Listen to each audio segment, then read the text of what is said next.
Join us as we celebrate the 2011 DoDEA Teacher of the Year, Angelica Jordan, and celebrate the many contributions of DoDEA teachers. Coming up next in the chat room.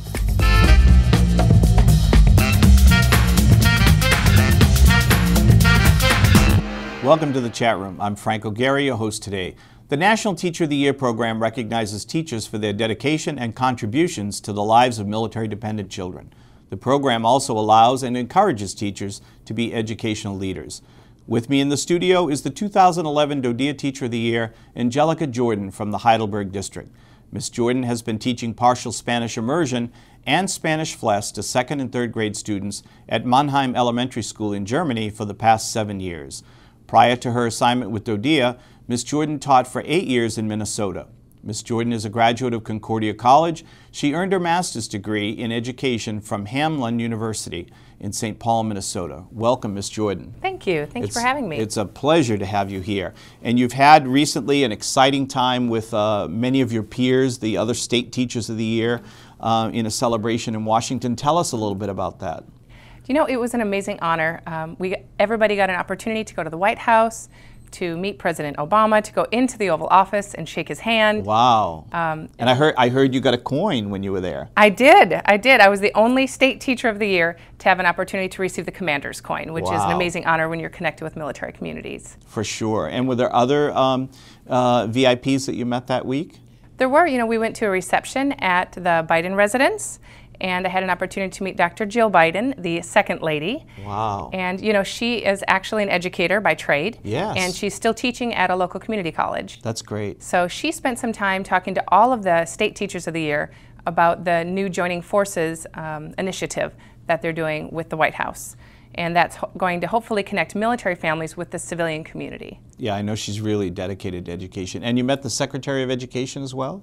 We did. We met Arnie Duncan and had a chance to hear his thoughts just briefly about education and the new policy initiatives. We also went to the Department of Education and spent time doing a roundtable discussion and giving feedback to the Department of Education with regards to new initiatives and funding. Well, it sounds like it was a great time and certainly a well-deserved time for you. Thank you. You called it an amazing honor. What does this honor mean to you? You know, I've given a lot of thought to being the DoDEA Teacher of the Year. And to be honest, although it is a great honor to go to the White House and be welcomed to the Oval Office and get the commander's coin and shake, you know, President Obama's hand, it's really not my honor. To be honest, this honor goes to my family members and my colleagues in Minnesota and my colleagues in DoDEA, without whom I would have never become the teacher that I am today. I know that there's a saying by Isaac Newton that says that if I can see further than others, it's only from standing on the shoulders of giants. And that's really how I feel with my DoDEA friends and family members who've uplifted me and given me the knowledge about best practice and effective instruction to become the type of teacher that would get recognized. So I accepted that honor really as a representative of all of the teachers that are doing what needs to be done every day in the classroom. Well, it's very gracious of you, and I'm sure your colleagues appreciate that around the globe as well. Tell us a little bit about Angelica Jordan. Okay, why teaching? Why did you choose teaching as a profession? Do you know how some people feel called to go into the profession? It sounds a little bit storybook, and that's kind of how it was for me. I remember being a very little girl in my parents' basement with a chalkboard and being the one to make the worksheets. Playing school. Playing school for my friends and my family members and reading out loud to my stuffed animals and my pets and being Miss or Mr. So-and-so and pretending I was in front of the classroom. And that's really how it's always been for me. I knew that this is where I was headed. What I didn't realize is the turn of events that would happen in my life that would bring me to come to educate military children. And that was a bit more of a surprise than a plan. But I always knew that I wanted to go into education and really make a difference in the life of a child. Well, it's our great fortune that you came to us, so we really appreciate you. Thank you. What motivates you to do a good job as a teacher? You know, I referenced previously a little bit about being part of a military community now. And to be honest, what motivates me most in the classroom is looking out and seeing the faces of my students and the faces of those parents who are serving our country every day, many of whom are really in harm's way. And what an incredible honor to be able to contribute to a military community. I think the most important students in the entire world are the ones that I'm serving. And make no mistake about it, although I am not serving in the military, I am serving the military. And that's a great honor, and with that comes an incredible responsibility to make sure that I'm doing everything I can to help those students grow socially, emotionally, and academically throughout the year. I want to explore that a little with you, that now that you bring it up. You know, how important is it for us as educators and for our teachers that are in classrooms today, and our principals as well, to understand the military mission, to know what it is that the moms and dads of the kids that we serve do for a living? You know, I think it's crucial, and I think that as a DoDEA educator, we have an opportunity to get trained on what's happening in the field a bit more than the average public school teacher. And I know that that's one of Dr. Biden's initiatives, that with joining forces, that they connect public school teachers that maybe have military students in their classrooms, and then those teachers on getting trained about how to deal with military kids, because they do come with a lot of unique circumstances. When you know that there's a parent that's been deployed, oftentimes multiple deployments, that those kids are war weary and they're emotionally a lot more needy than the average public school child. They need things from you that they maybe wouldn't need from an average teacher, because they're missing their mom or their dad, or in a dual deployment situation, maybe both parents, and they're staying with grandma. And sometimes that teacher in the classroom, you're it for them. So how does that change the role of a teacher? Because we're not talking about moms and dads that have one deployment, we're talking about multiple deployments. Right, right. I think what a lot of people don't realize is that it's not, with military families, it's not just the deployment. It's the R&R, or it's the reintegration time, so that it's a constant cycle. It's really cyclical. It's a cycle of how this child is going to be this month based on what's happening with their parent's job. And the fact that their parent chose to serve, this wasn't the choice of the child. But they're still in the situation, having to be little resilient military heroes themselves, to say, okay, now mommy's not here or daddy's not here, here's what I'm feeling. And that's going to manifest itself in many different ways at school.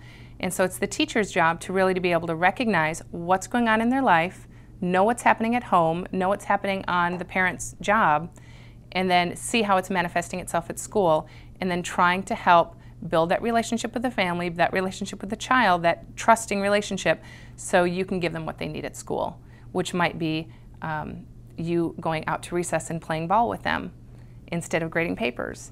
Or it might be getting invited to their birthday party and going, or getting invited to their soccer game in the evening, knowing that that parent can't be there, so taking the time out of your personal family life to go and be part of that. So it's critical to helping kids cope. It's crucial. Crucial, okay. Let's switch and talk a little bit about curriculum, instruction, assessment.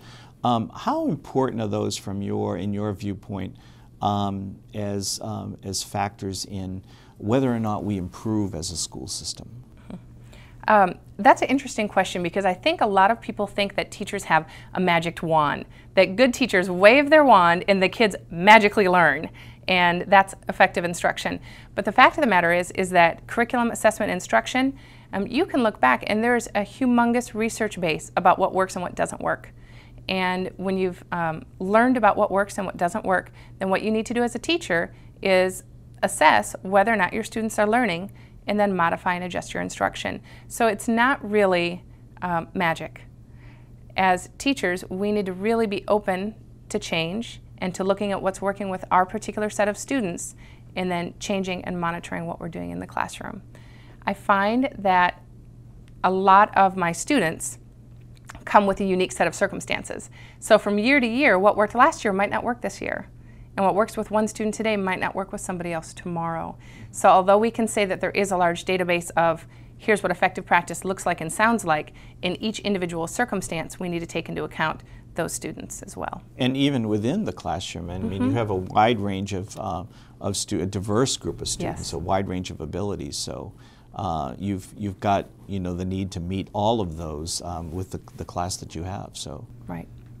Let's talk a little bit about relationships, because I've heard you talk about the importance of relationships with students, with parents, with colleagues, with other community members.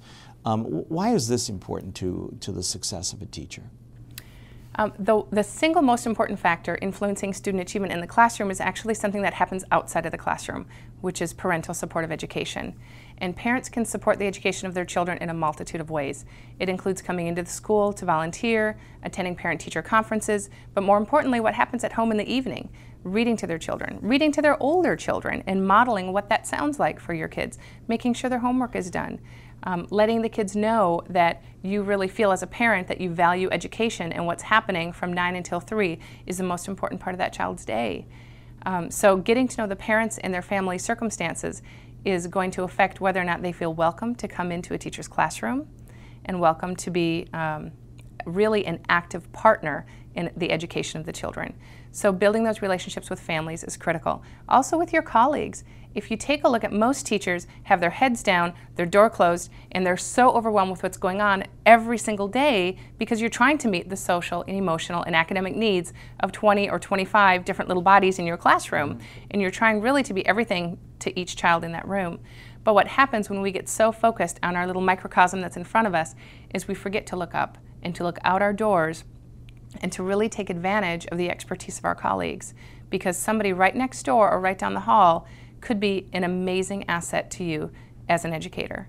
So getting to know your colleagues on a personal level so you feel comfortable going to them and saying, hey, can you show me this new trick that you did on the smartboard? How did you get your student to go up and to use the smartboard to learn his math facts or to practice this special equation? Or could you go to your colleague and say, I noticed that you had a writing project for your students. Could you show me what you did? So maybe I could emulate that in my classroom because I saw that it was really effective. So getting to know your colleagues can really help you excel as an educator. Also your administrators and of course your students. Knowing the needs of your students and that each student needs something different from you and providing that for them is very important. We spend about the first 6 weeks of school in my classroom learning that what's fair isn't always equal. Because hard lesson for kids. It's a very hard lesson, especially when you're teaching 8 and 9-year-olds. And the way I teach it is I tell them that if you were to see somebody on the street that hasn't eaten for 3 days and you have a sandwich, equal is giving him half of your sandwich. Fair is giving him your whole sandwich because you know that you're going to have dinner that night. Mm-hmm. So fair isn't always equal. Fair is everybody getting their needs met. So talking about in a classroom, knowing what each child's needs are, how they're reading, what their math skills are like, what their science skills are like, and then individually within those subject areas, what you can do to help them move along that line of student achievement is really important. And I hope you have an opportunity to share some of these thoughts that you're sharing here with your colleagues too, not only just in Mannheim and in Germany, but around the world. Oh, thank you. Being the DoDEA Teacher of the Year has given me some amazing opportunities to discuss with my colleagues, but really more than anything to learn from my colleagues. Because like I said, that teacher down the hall is an expert in something that I'm not an expert in. Right. And there's always room for growth. Yeah, we have an incredible talent pool, I think, in our schools across the world of talent. Okay. I know that you're working on a project, for Teacher of the Year. Can you tell us a little bit about it? Sure. This is actually a great segue. The project that I've created is called Professional Learning Partners. And really, it's an opportunity for teachers. It's a comprehensive peer feedback program to increase student achievement. And what that means is it's a chance for teachers to go into other teachers' classrooms and to observe effective practice, and then to do a post-observation conference about what they saw, and then to do goal setting as teachers for what's going to happen throughout the next month in their classroom. So it's a monthly teacher-to-teacher peer feedback program. So teachers helping other teachers and growing from other teachers. You know, I had mentioned earlier that teaching is not waving a magic wand, that there's a specific set of skills that teachers need to acquire to become effective in the classroom. And DoDEA has done an excellent job of training teachers on what items need to be improved or need to be acquired, what skill sets need to be acquired to have an effective classroom. And for example, one of those things is differentiation. That's one of our big initiatives right now. And differentiation basically means making sure you're meeting the various needs of the kids in the classroom. So not everybody gets the same lesson. You differentiate to make sure that this group is doing a phonics lesson if that's what they need, and then this group is working on their writing skills if that's what they need. And there's different process and different products that you can use. And through that, the kids are going to learn what they individually need to learn. Okay, so one of the things that we're going to be doing with with professional learning partners is saying, okay, here's what our performance evaluation effective practice elements are. Let's pick 3 to focus on. And then you're going to tell your colleague, okay, today when you come into my classroom, I would like to have your professional feedback on differentiation, I would like your feedback on classroom management, and I would like your feedback maybe on a 3rd element, maybe on how I'm communicating with this child in particular. Okay, and then you would come into my classroom and you'd watch for an hour, and then later that day we would meet together one-on-one, just you and I, and you would tell me what you saw and then maybe give me some suggestions on how I could improve my practice. And then I would do the same for you. Yeah. So professional learning partners is really the bridge between philosophy, what we're learning about as educators in our staff development time, and then transforming teaching in practice. So are you integrating this concept into professional development across the system so that you can export this beyond Mannheim and beyond Germany? That's my hope. Next year we're going to pilot the project in the Heidelberg district, start small to make sure we get all the kinks worked out, and then to make changes as needed. And the hope then is to develop this really as a system-wide project. And I know that teachers who are interested in it may want to talk more with you about it, and you're in the global if they want to. Of course, if they want to reach you. Angelica Jordan. Sure. Okay, great. Mannheim. You've had a great run at Mannheim, but I understand that you'll be leaving at the end of the year. Tell us a little bit about it. Mannheim was a great community to be a part of, and this is my 7th year there. And Mannheim's drawing down and getting smaller. The high school is going to be closing at the end of the school year, and the elementary school is going to be turning into a K-8. And because of that, we're getting so much smaller, they just don't need all the teachers there. So some of us went into the worldwide transfer round, others were placed in district, and I was fortunate enough to be placed in Stuttgart next school year. So although I'm very thankful for everything that I've learned from Mrs. Overstreet, who's the principal at Mannheim Elementary, and some of my colleagues, and I could probably name a list of 20 of them that I'm going to miss dearly and that I've learned so much from. I'm really excited to be going to Robinson Barracks, which is going to be my new duty station in Stuttgart over the summer. Right. And to be really spreading the knowledge that I learned from my great colleagues in Mannheim and taking that with me to Robinson Barracks. And then it gives me a whole new opportunity to meet with new people and to learn from them. Surely. So although I'm very personally sad to be leaving Mannheim, I'm excited about this new chapter in my military teaching career. Well, I'm sure that they are very sorry to lose you. Mannheim's been a great community, supportive community over the years, but Stuttgart, I'm sure, will welcome you warmly. So I am just very pleased with our conversation today, thrilled that you took the time to come in and talk to us. I'd love to have you back to talk more about your initiative, maybe the pilot next year, how it's going, how we intend to grow this across the system. If we could end today with just having you give a piece of advice to your colleagues, teacher colleagues around the world as they go to work every single day in our classrooms, what would that advice be?